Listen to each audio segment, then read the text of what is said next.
Hello and welcome everyone. Hello everyone online. This is South Carolina Linux Users Groups, the Upstate Carolina Linux Users Group here in Greenville. Cola Lug in Columbia. Hello Ben. Hey y'all. And hello everyone on the stream here. Good to see you, Andy, Arnold, Phil, Robert. Glad you all make it tonight. Tonight we're going to have Tmux, your desktop, and this is an introduction to tiling window managers, and in particular, you're already going to show us two, I know, because he had to connect multiple times. This is really kind of cool because he's doing this number here with different teletypes. So I'll let you. Arthur Petrov. I'm sorry, I didn't introduce your name. That's all right. Take it away. Take it away. All And right. I'll let you go right ahead. Awesome. All right. Thank you. Thank you so much. Thank you, Jace, for the introduction. And hello, Linux Users Group. I've been to like a handful of these. So it's like I'm your third, right? Yeah, the third or fourth. I've been to a few. Okay. Just kind of sitting in the back, glancing from afar, doing my little things on my little laptop. Just as a little introduction to myself, I'm like as junior as you can get to being a developer, the whole software community, developer community. I graduated from USC Upstate over there in Spartanburg last May. And ever since, I've kind of just been like tinkering on my own little things, doing some projects here and there, learning what I can, trying to find where exactly I fit in the whole developer situation. Definitely gravitating towards web, kind of always been there. I'm big on, I don't know, I've been big on compiled systems and really like efficient, I guess, back-end web code. That's sort of more where my interests lie, but then I'm doing the whole full stack more or less out of necessity. So yeah, this is my presentation on tiling window managers, which I heard from some people in the community and whatnot that they really like software like Tmux and just a lot of these sorts of tools. And my Linux experience, I guess also pretty short. I've been a tinkerer my whole life, but I've only really been using Linux for maybe 3 years. And that started with the whole Windows subsystem for Linux on my school laptop, which then quickly transitioned to screw it, let's replace my desktop with Arch Linux. Nice. And that's kind of where I've been since. I'm very thank you for that. Thank you. I'm very bare metal and tinkery. So I've kind of been digging through all of the internal guts of how Linux systems work, just because it's been fun for me and I got a lot of time on my hands. Why not learn a little thing?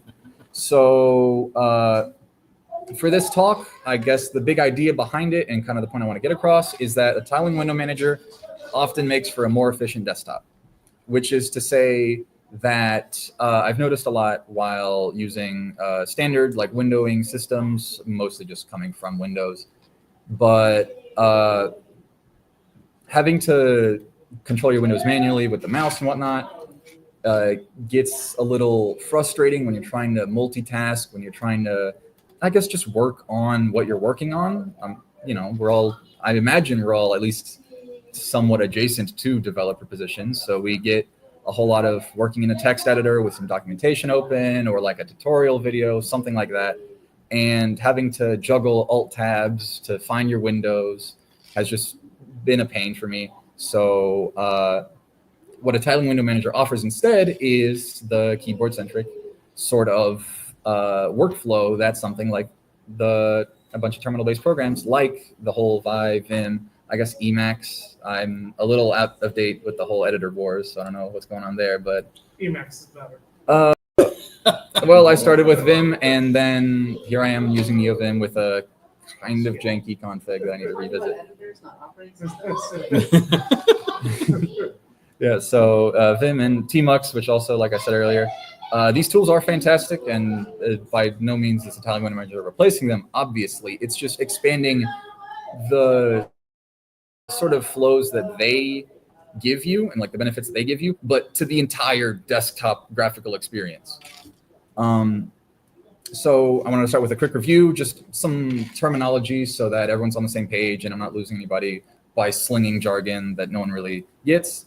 What you know of as a desktop environment is is really just a whole bunch of programs that run in the user space that give you all your graphical utilities and functionality, usually, managed by a organization. So it all has the same sort of flow, the same look to it. That runs on top of a display server, which is the actual program that handles rendering things onto the screen. It's the little bridge between all your user space programs that have a GUI and your keyboard, your mouse, your screen itself.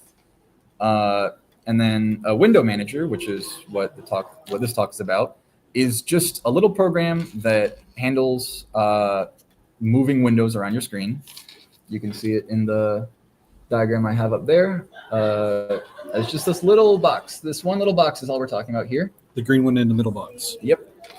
Which, by the way, I got these charts from a wonderful article by Can Artuk, I think that's how you pronounce it, which I wanted to put the link on the presentation, but it'd be really long, so I just kind of made a redirect on my URL. If you shoot that in, it'll go to the article, which is a wonderful read if you want to look into how the X server and the Wayland servers work and what that whole situation is. But yeah, so we're focusing on that. And then just for completion's sake, the compositor is a program that talks with the actual server and the window manager.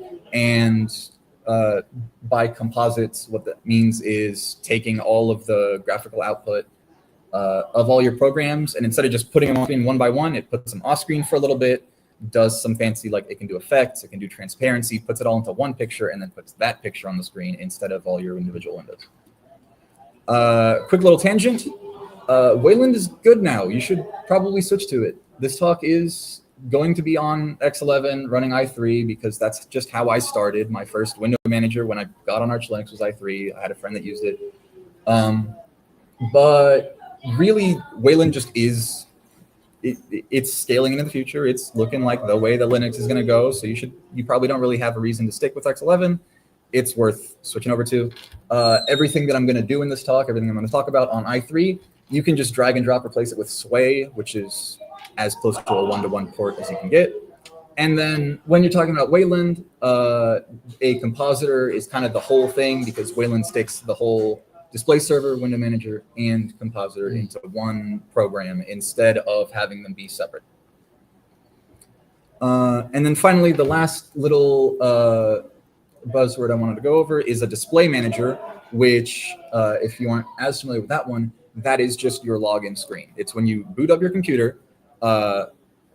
Normally in Linux, I don't know if I can actually show this on the screen. I don't know if that'll load. Yeah, here you go. This is what the Linux login screen looks like. It's just the VGA output console terminal.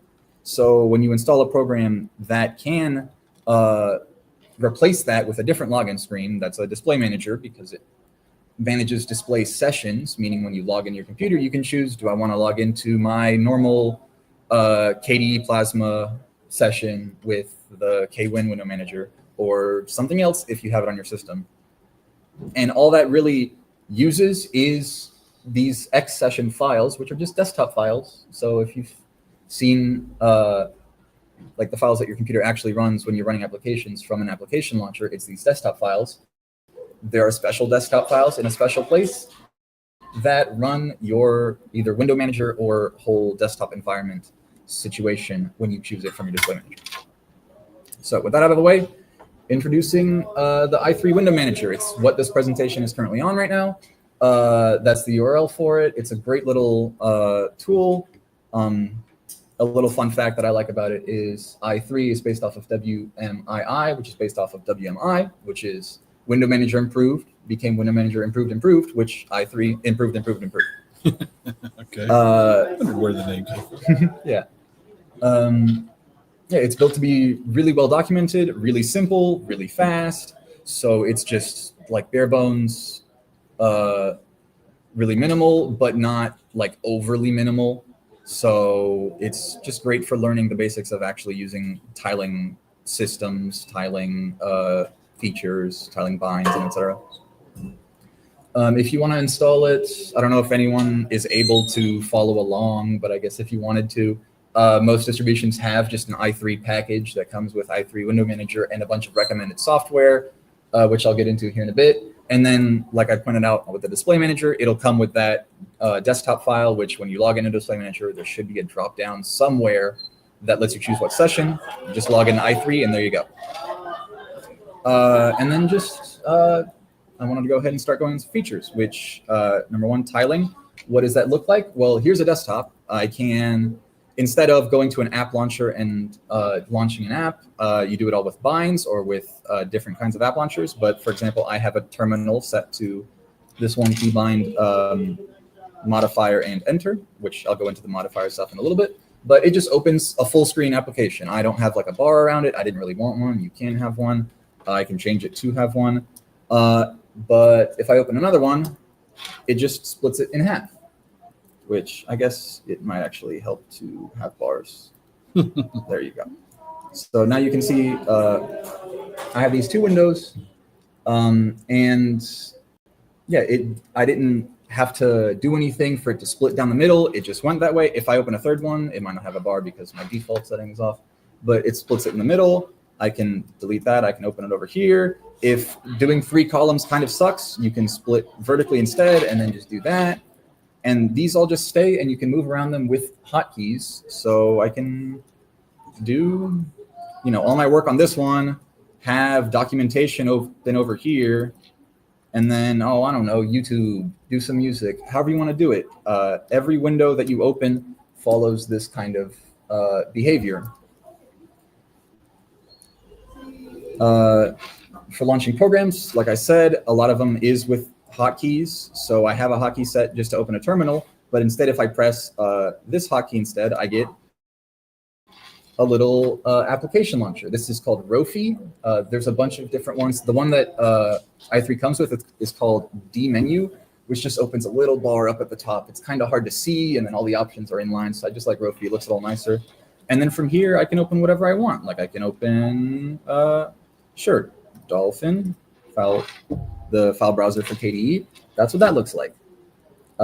It opens the same way. I can do the same thing, tile it all. And this just, it feels a lot faster and snappier to be able to open my apps with just a key press, and then I type in the name a little bit and it shows up and I hit enter and I'm in the app that I wanted.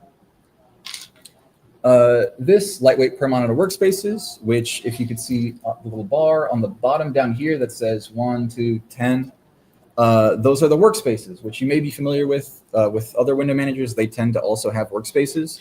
But a thing that's kind of overlooked a little bit sometimes is that a lot of these big desktop suites that have workspaces, it's workspaces for your whole system. So if you have a 2-monitor setup, 3-monitor setup, however many monitors you have, 6 of them, I don't know. Whenever you switch workspaces, it switches everything. And that can be really annoying. With something like X11 and Tile Window Managers, you have all of these workspaces that, they keep what's open on them. And when you put a workspace on a specific screen, it stays on that screen. And then if you try to access that workspace again, instead of opening it on the screen that you're on, it just takes you to that screen. So you can have, say, I can't show it off now, of course, because there's only the one TV in my laptop that I'm using.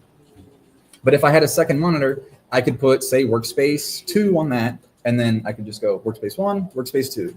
I could open up workspace 3 on either one of them, but I can leave whatever I want on the side, like a tutorial video on workspace 2 on my second monitor, and then just go back to my main monitor and use like 4 different workspaces, jumping between them as I'm working, and the tutorial never leaves my view.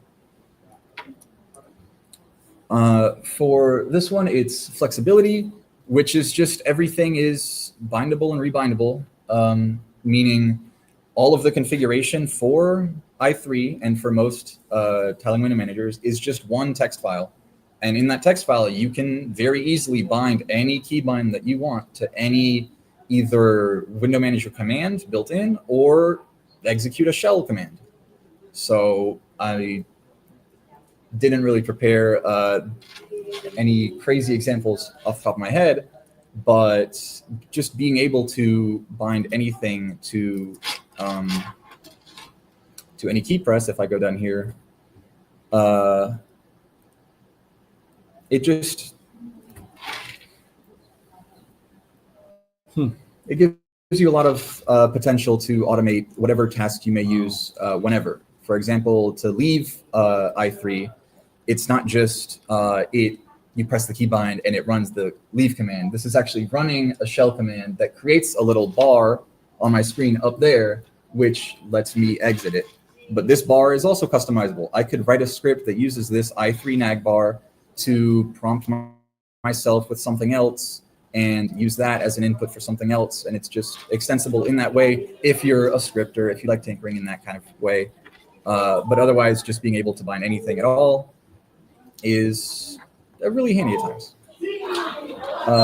For useful mouse movements, while i3 is, of course, a tiling window manager, it prioritizes this.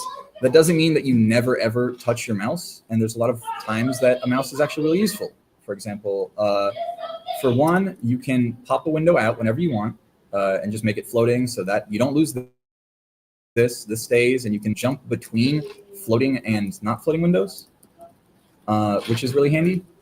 You can move these floating windows around. And then another thing as well that I found super useful is when you're in these sorts of screens and you want to resize windows, you can actually just right click and drag, which I may actually need a mouse to do this. My touchpad's a little wonky. Ooh, just a sec. You can grab windows and resize them however you want on the fly. Oh, it resizes both. Yeah, it keeps the tiling intact. It doesn't lose any of the tiling layout. It just resizes how the screen looks while, minimizing overlap, maximizing screen space.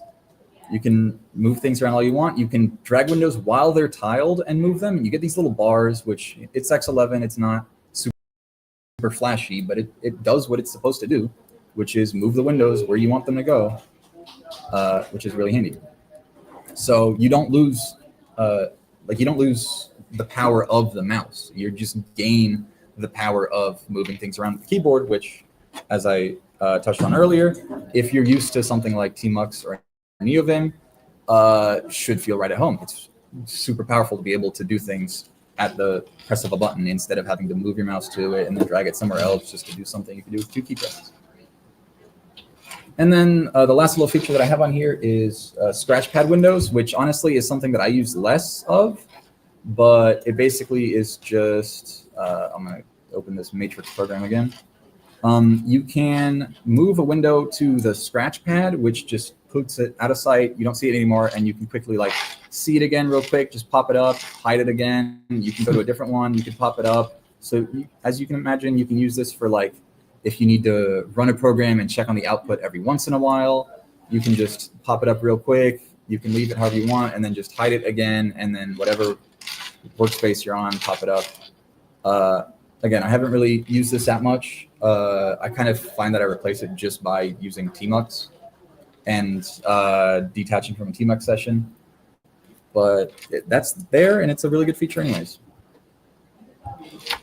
All right, configuration, of course, i3 super configurable, and like I previewed a little bit earlier and mentioned before, the entire config file is just a plain text file. It's mine is a little messy because of some things that I was tinkering with up there at the top, but the important thing with the config file is you set a modifier key, which is the key that you interact with everything. So if you're used to using the Windows key or the super modifier for other desktop environments, you can just reuse that.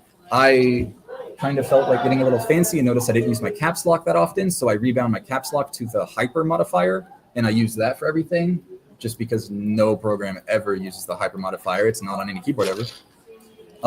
So I can guarantee that all of my caps lock, whatever keybinds, just go to my window manager, and that just kind of takes a little bit of pressure off of me.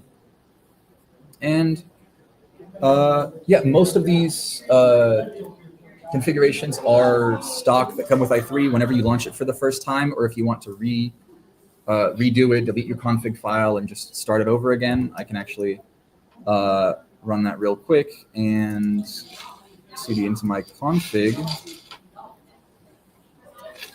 And what I'm doing right now is just backing up my config for an example and running the i3 config wizard,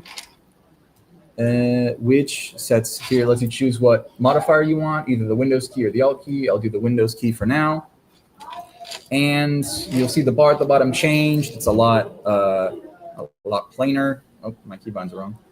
Forgot about that. So this is what i3 might look like normally. This is the XFCE terminal, if anyone recognizes that one. This is what i3 looks like normally. It has, a bunch of big blue bars around everything. Everything is really tiny, so you would want to run into your config and, oh goodness, and change a few things, like making the font over here bigger. What else? I think the default keybinds, for the default like arrow binds, if you're coming from Vim, aren't on HJKL, they're on JKL semicolon, which is just shifted by 1. It really threw me off until I figured that out. But yeah, you just make the little config. You can dig through the config that's on there. Let me move everything back so I don't keep pressing the wrong buttons. And then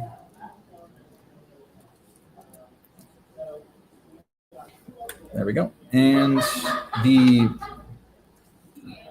the configuration, it is just a plain text file. It was designed from the start to be very easy to follow, very,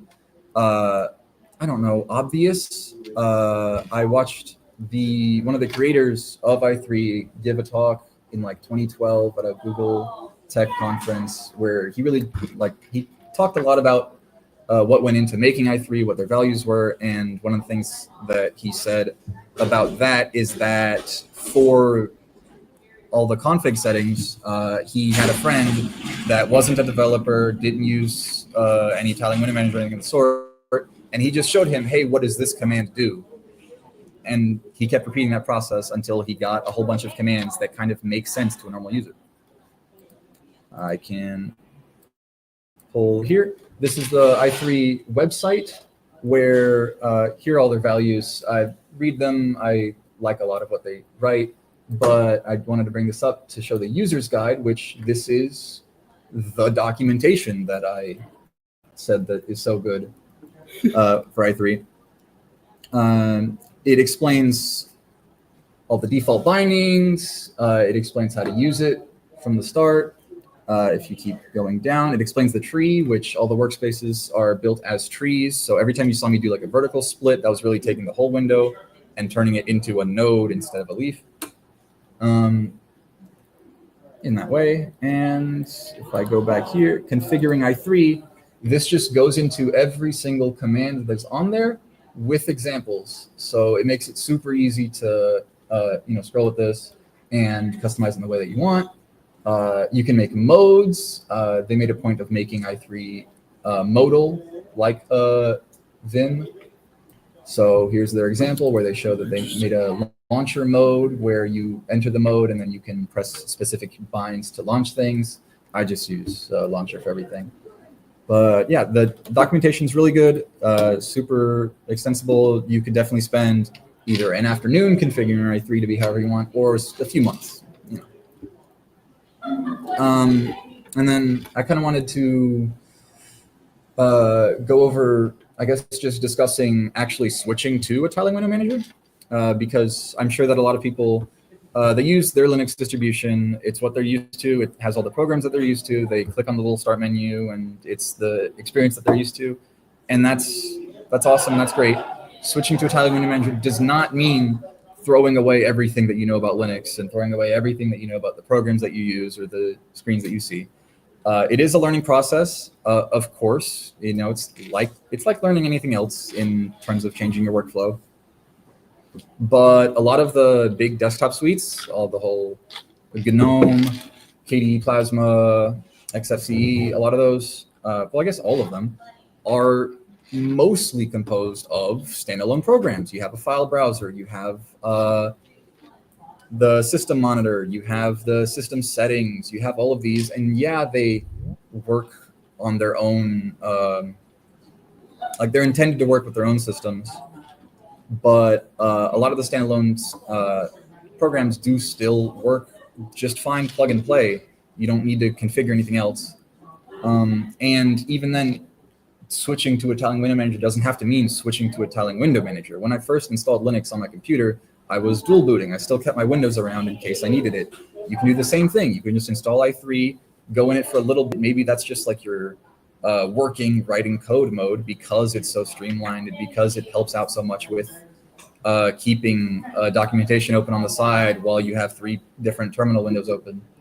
And then switch back to your GNOME, your Plasma, to configure your system, because clicking buttons on a GUI is a lot easier than digging through documentation on how to run the right console command with the right parameters to do the thing that you want.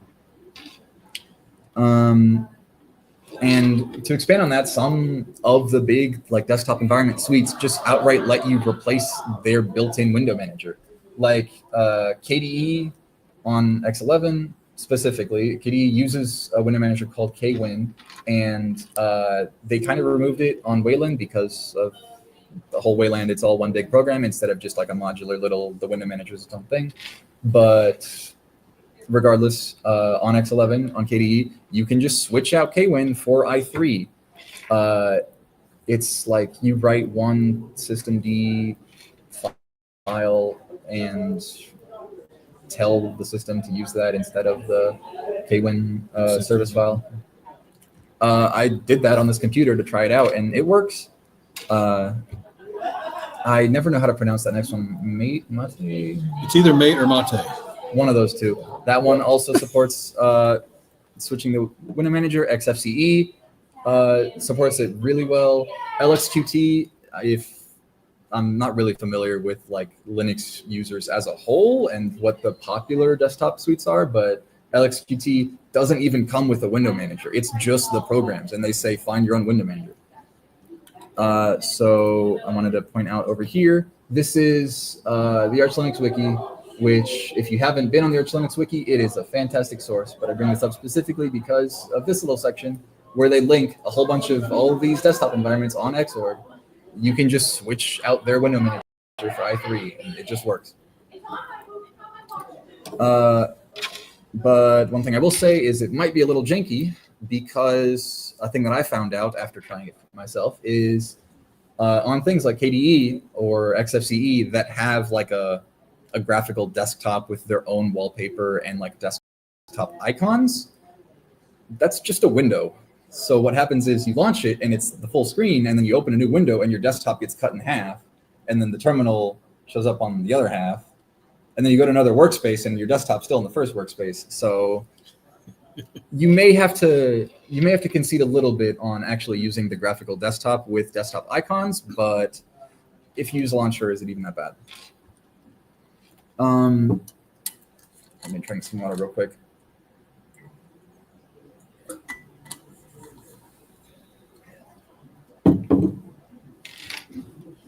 So, yeah, another thing, using tiling window managers, I guess just using a desktop environment at all. What is a desktop environment? It's a collection of programs. You can just get the programs themselves. It's obviously more work. I know, I get the appeal of a desktop environment being you can just install the thing and it has everything that you need in one package.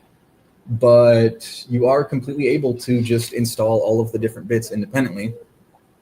And these are just a whole bunch of examples that I'm giving of things that just work where, yes, I'm on i3, but for example, if I wanted to use the KDE file browser, you saw it earlier, I can just, oh goodness, I can just run Dolphin. And then if I need to check on my system resources, well, I can just run resources, which this is the GNOME system monitor running alongside the Dolphin file browser. Nothing's restricted in this sort of sense. You can just install the things and they work.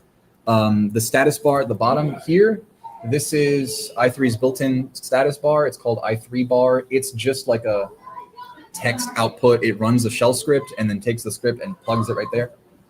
But you can totally replace this. I had a keybind to replace it on the fly, but I kind of forgot what that is. I can actually just run LXQT panel, and just imagine the i3 bar isn't there. This is just the LXQT desktop panel. It's just running an i3. It just works. I can instead, if I wanted to, run the XFCE4 panel. This is the XFCE panel. It's also just works. The workspace thing is up there on the You're talking top. about this right here. Yeah, it's the XFCE desktop. I think this one is a bit more janky. The start menu wasn't loading, but like you can see, this is all here. These are all my applications. I can run Terminator Emulator, FileNet, all the XFCE stuff here. Logout. It just works. I'm not limited to installing a distro and just using it like that. And then I keep all my tiling features how I want them. And let me go ahead and close this. So yeah, you can plug and play whatever you want. And then really quickly, I know I've kind of been babbling for a while and I'd like to slow down and do more, I guess, example showcases and talk about it. But there's a whole bunch of tiling window managers that are great. DWM, which if you haven't heard of Suckless, they make software that's really, really tiny. I wanted to highlight DWM because it looks like this. It is 2,000 lines of code of C, more or less. And then another 500 here and another 50 or so here. That's the entire window manager. I think that the software they have is really good. Awesome's another good one. And Wayland has a bunch of great ones as well. And I'm happy to share some thoughts on some of those. But I guess, yeah. Does anyone have any? I'm not really done with the talk. I'm happy to share workflows and examples if anyone has any of that. I'm really excited about some of the Wayland ones, but Questions? Any questions? Any questions from anybody online? Well, I don't have this is Phil. I just was going to comment that I guess in the sharing of the screen, something happened. And I'm not seeing the shared screen on through my computer. So I don't know. Are you seeing it now? No, I'm seeing, it says Author X11 screen, but there's nothing there. It's actually showing the actual screen itself. I'm sorry. I thought I thought everyone was following me, so I apologize.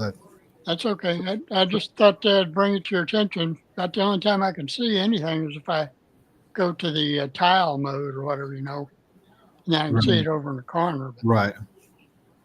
Shoot. but for some reason, it's not going full screen. Well, I do have a question. So, I know I went on a little bit. No, it's okay. I like the idea of tiling, but I want to have my terminal be 80 columns every time.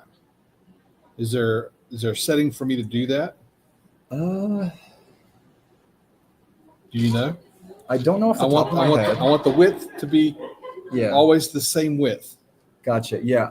I don't know off the top of my head. Half and half and half. I would imagine that that's sort of the thing that either you can set in your terminal or what i3 offers in the configs is there are these, let me scroll up to the table of contents up here.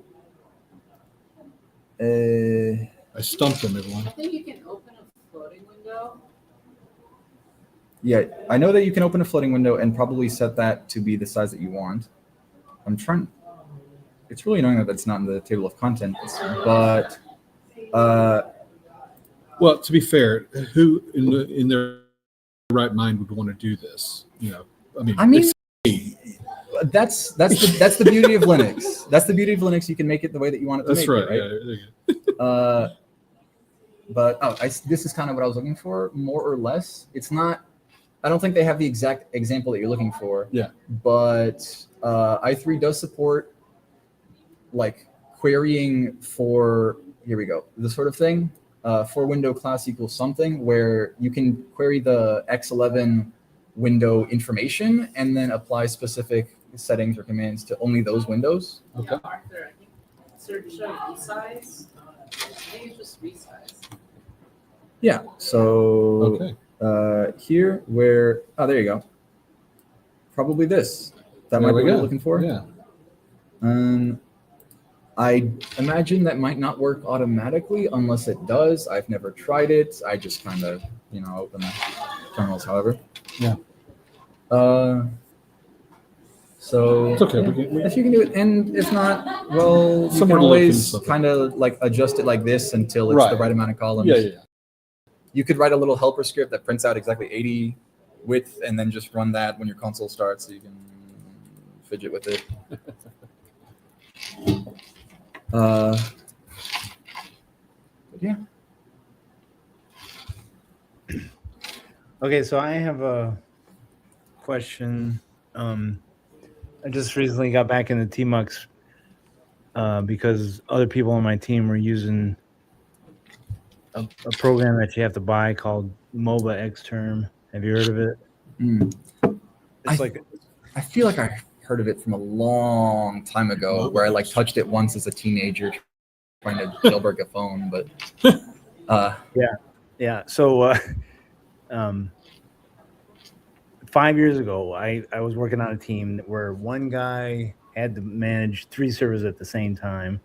So like that ideal Tmux situation, but he was a Windows guy and he didn't know about Tmux at all. And these were Linux servers.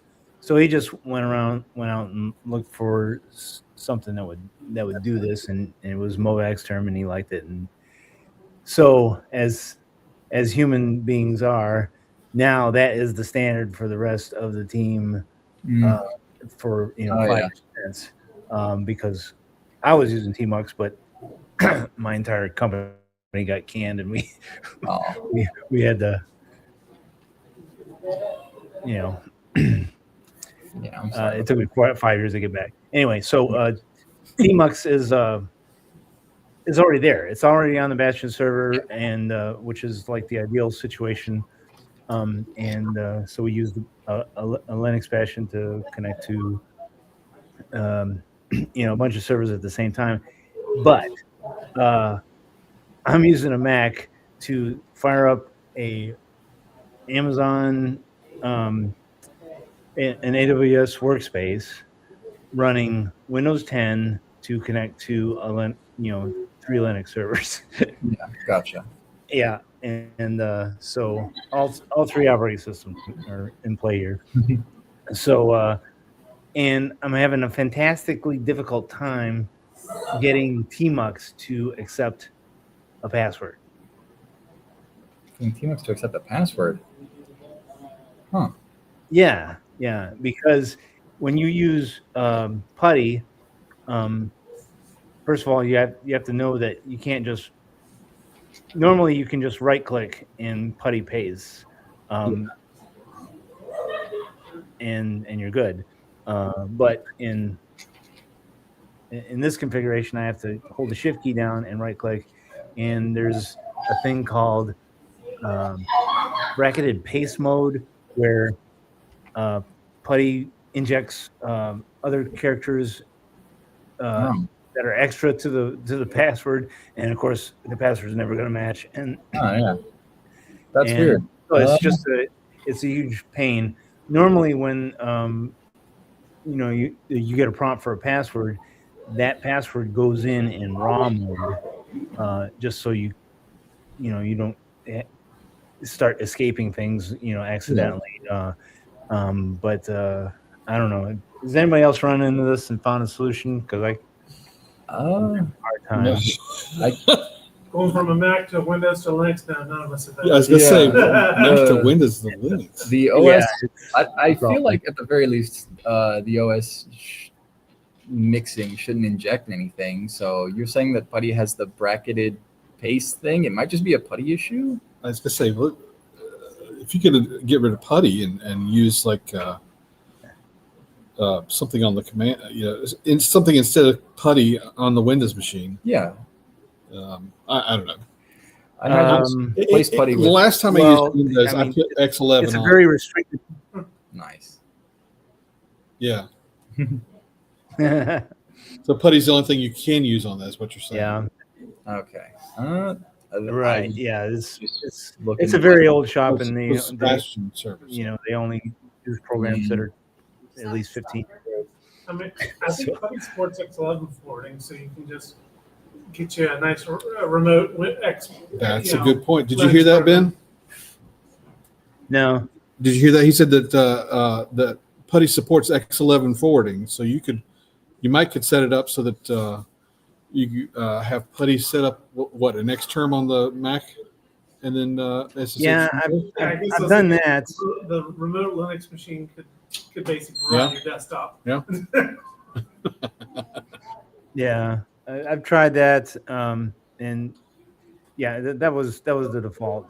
So that was already there, and I had that configured right. But man, it's a 10-minute thing turns into 2 and 3 hours, and then you Oh, just yeah. give up and then go back to what you were doing before. But I'm very familiar. I'm very familiar. I've had many nights just with my window manager, I guess. My whole Yeah, system, really. right. Yeah. I get that. Okay. All right. Thanks. But I'm kind of glad you touched on Tmux, just in case anyone, I guess, isn't as familiar with Tmux. It's a terminal multiplexer. It lets you, instead of opening a bunch of terminals, you just open the one. So this is, here, I'll restart it. You just open a Tmux session, and then you get a little bar at the bottom. And then in this, you can more or less do the tiling window manager stuff just directly in the terminal, and you can bounce around between the different terminals. And then it lets you do things. Well, I guess first off, you get to keep these open and use them however you want.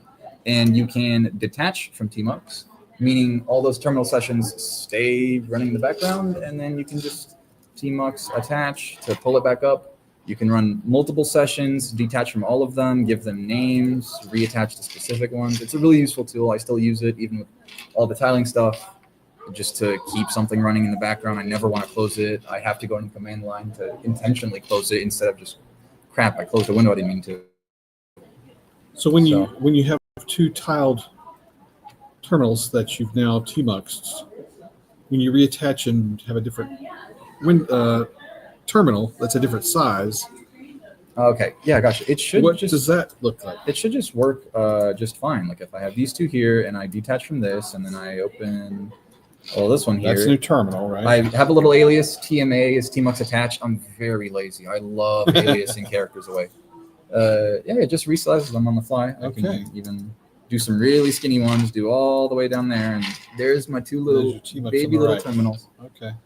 So yeah, it just works. And I think the only weird thing is if you have it on a smaller screen and then you attach You the should probably explain that the session is the boss of everything. So a session, when you start Tmux, that starts a session, and then Yeah. a session can be split into multiple windows. Yeah. Okay. And a window the one can session. be split into multiple panes, and that's what you're Okay. seeing right there. Those are two panes right there. Gotcha. Yeah, that's right. You can change at the bottom. There's a little one. I believe what you mean by windows is you can have multiple of these in one session, and you can also have multiple sessions which have multiple of these. So ain't like that with screen. Screen's a lot simpler. Yeah. Yeah. Really, I would use Tmux more actively in development if it didn't kind of get in the way of like terminal scrolling and stuff like that, where if you want to scroll up on a Tmux window, you have to go into their visual select mode or something and scroll up that way, versus if I just open up 3 terminals here and I have, I don't know, a bunch of filler junk here, I can just scroll up directly here without getting in the way of these other 2 terminals, versus trying to do the same thing in Tmux is a lot more annoying, I found.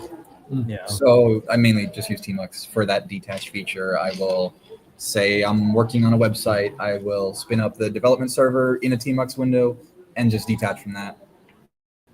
Leave that running in the background, do my development, keep a browser open on the side. Like I'll do LibreWolf as an example. Keep this running on the side with the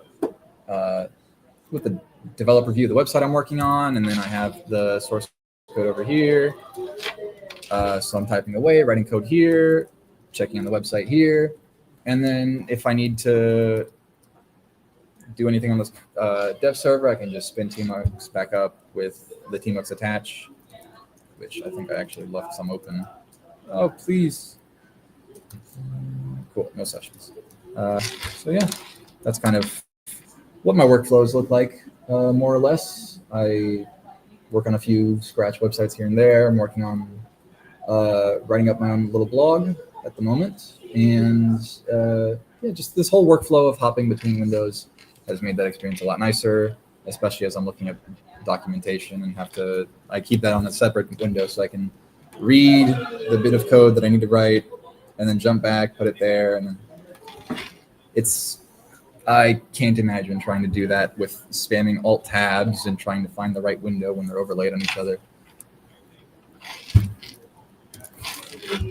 Yeah. Cool.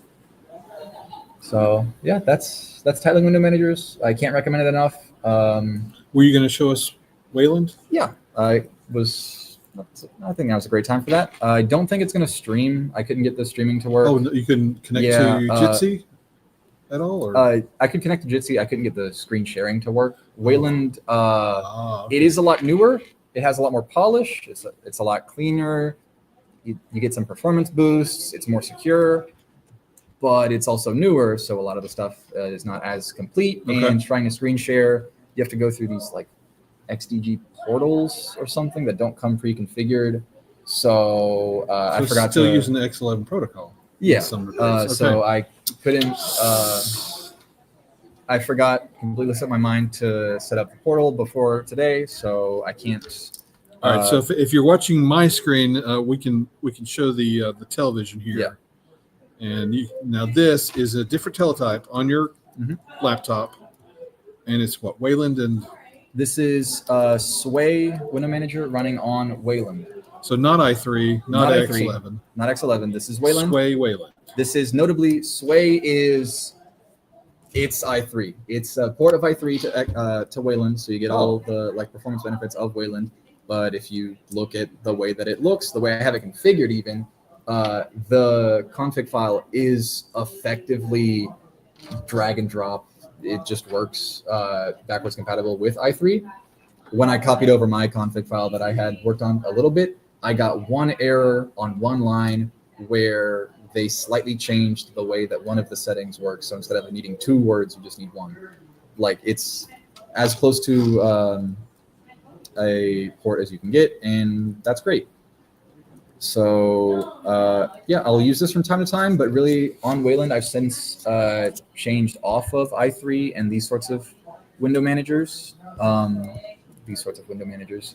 It's really simple, and that's a powerful thing, of course, but I got a little tired of doing everything with the launchers, and I kind of wanted some buttons to press. I did it already. I did all the configuring in the command line already. I earned a little bit of button pressing. So I can actually exit out of this and log back in. So this is my display manager. It is running in the console. This is through a program called GreetD, which is super as bare bones as you can get display manager. And these are the sessions that I can run, where the main session that I run nowadays is a window manager called Mango. It's a funny little name. It is Mango Window Manager running with what is it? The desktop shell, the bar that you see at the top with the, where's my mouse? Goodness. With like the app launcher. Oh, I see. It didn't combine the screens. Okay, so this is actually a second screen separate from my laptop screen, which is fine. It still works. Yeah, it has a launcher. I can, I think, go over here, control center. It has all this stuff. Great. I can see the weather. We don't lose this, guys. Yeah, settings, all the fun, good stuff. This is through a project called Noctalia, I think, which is based off of Quick Shell, which is some specific like framework for building desktop shells out of a thing called Qt Quick.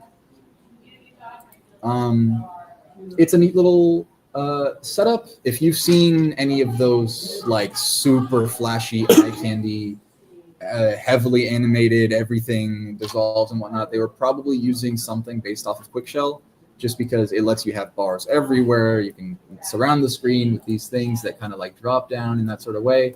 I try to keep it a little bit more minimal, but I still get little animations when I open things. And what I like about Mango is it tiles a little differently. So like this mode, it stacks tiles like that, and then I can just switch over and do things like that, which helps a bit for my workflows. But another thing that I like about Mango is I called it a little bit of everything because there's another tiling window manager in Wayland called Miri, which has a scrolling scheme, which looks like this, where instead of tiling, you just scroll, which is fun and neat. I didn't want it to be the only way I use my system though, so it's just an option. You can do a grid. You can tile on the other side. You can scroll vertically. You can mix things. I think that it looks like that. It just has a bunch of different tiling modes. I never use like any of these. This deck one is kind of weird where it stacks things. So like every time I open up a terminal, it moves it on top of another one over here. It's Like a deck of cards. yeah. There's Monocle, which just overlaps everything. I can't really find a use case for it, but it's there. Yeah, I'm gonna use it on top. But it's a fun little experience. You can customize the bar however you want, of course. So yeah, Wayland has a bunch of new features. I didn't want to overwhelm with all the features and all the you should change your entire desktop experience because you don't have to.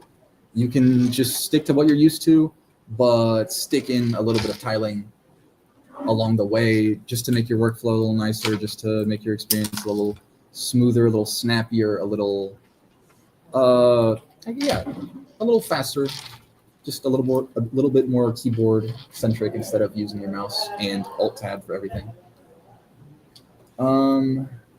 Yeah, and I think there was one more thing. Right, with Wayland specifically, I wanted to address it. I said you could switch out the window manager on a bunch of X11 desktops, not so much on Wayland because I can pull up the diagram again. On X11, you're switching out the little green box. On Wayland, it's the whole thing. And the groups that make these desktop environments love making all of their applications and the desktop environment stuff be extensions of the window manager, the display server. So just switching it out doesn't really work when all the stuff they put on top of it relies so much on the actual compositor. So if you want to use tiling setup on Wayland, you're definitely better off using like a quick shell based situation, or there's I think I have it listed as well. Waybar is the equivalent of i3 bar, but for Wayland, that's sort of the same, minimal, just the single bar that has information. But yeah, switch to a tiling window manager. It's a great time. I haven't looked back. Of course, I have a lot more time on my hands to be able to configure this stuff and dig through the internals, which has been a blast. Yeah. But I don't know. I feel like it was worth it for being able to talk about it, being able to see all the stuff that happens behind the scenes, and then being able to write code a little bit smoother. Cool. Well, thank you very much. We appreciate you. Yeah. Thank you. Does anyone else have any other questions? Any questions? Any? I was going to mention, he was talking about the Tmux. I didn't know if he was aware of there's a program called Zellage. Yeah, I'm aware of it. ZELLIJ. Yeah. I think I might have it installed. I don't. Can I install it really quick? I have not used it, but it sounds like a lot of people that did not like Tmux prefer Yeah. Zellage. Yeah, I've seen it. I kind of wanted to like train myself to use Tmux because it's just the bar at the bottom and then the separators, which felt easier for me to digest. If you run Zellage, it's basically the same thing as Tmux, but written in Rust and looks like this instead, where, yeah, sure, you get a little first time setup. That's fine. I get that. But then you get numbered panes. All the options are down here with a bar that you can't get rid of, like, Control P and then N to open a new one. Sure, you get pretty little decorations and numbers, and it's fine. You can use it. I wholeheartedly believe that it is great. I got used to my tiny little new use case of Tmux, which is I open it up and then I detach from it, and I felt like this was a little too much for that. So if Yeah, you got already a lot of muscle memory invested in Tmux. yeah, a lot of muscle memory, and I don't use it enough to care to change it. And if Zalige has all this fancy stuff, I kind of feel like I'm wasting CPU cycles on not a lot. Just by coincidence, Hacker News had a thing on Tmux. I think I said prettying up Tmux or something. And there seemed to be a lot of decent comments. I put the links in the chat. All right, that sounds great. Yeah, Tmux, it's really old program, just like the whole Vim, Vi, and I guess Emacs stuff. All these like really old terminal-based programs that are still rock solid at this Well, now day. hold on. Hey, Tmux is too new for me. I'm still using Screen. So fair enough, fair enough. I wouldn't. I'm not. I I use Screen just because it's I on can't- any server. One of the advantages of Screen, it Uh-huh. has built-in capability to access a serial terminal, right, exactly. the serial port. Yeah, because I use that every day. Well, I did. I did have a job where I was connecting to like a scale and Yeah. a modem, There you go. a modem. Yeah, that's what we used to call them, modems. So yeah, for that use case, 100%. But I feel like it may be a little bit of that X11 Yeah. Wayland situation where X11 rock solid works still good. Do you really need compatibility with software from the 80s? Right, true. And I guess one more little tidbit I forgot to mention is if you kind of are curious about distro hopping, this might not be the right, that's not the right link. Linux, good grief. I should have opened it ahead of time. If you're into distro hopping and like installing different Linux distributions to see what they're like, there's this project, Regolith, which is basically GNOME on i3 or Sway. So it's just, if you want the plug and play experience of a full desktop suite and i3 or Sway, Regolith. I didn't install it myself. I can't vouch for it personally, but I did find it while doing research, and it looks like it's what they're advertising. It's GNOME on a tiling window manager. So yeah, Cool.